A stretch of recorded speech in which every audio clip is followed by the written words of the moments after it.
আমার নাম মৌলিমা। গত ৩ বছর ধরে আমি একটা হোম বেকারি বিজনেস চালাই, যার সূত্রে প্রতিদিনই বিভিন্ন রকম চ্যালেঞ্জের সম্মুখীন হতে হয় বিভিন্ন থিম কেকের জন্য। বাট সব থেকে বড় চ্যালেঞ্জ হচ্ছে আর্জেন্ট অর্ডার। আর আজকের আর্জেন্ট অর্ডারে ছিল রসমালাই কেক। আর তাই নিজেকেই বাড়িতে রসমালাই বানাতে হবে।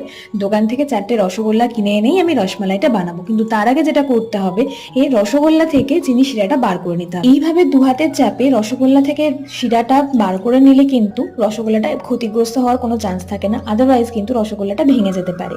এরপর যে দুধটাকে চিনি দিয়ে ফোটালাম, সেটার মধ্যে 2 ড্রপ ইয়েলো ফুড কালার আর 4-5 ড্রপ রসমালাই এসেন্স দিয়ে সেটাকে ভালো করে ফুটিয়ে একটু ঘন করে নিই আমি।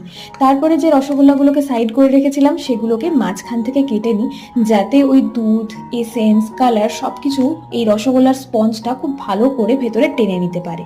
তারপর আর কি, ওই ফুটন্ত দুধের মধ্যে ধীরে ধীরে প্রত্যেকটা রসগোল্লাকে দিয়ে বেশ খানিকক্ষণ ফুটিয়ে রেডি করে নিই রসমালাই। বাড়িতে এভাবে রসমালাইটা ট্রাই করে জানিও কেমন লাগে।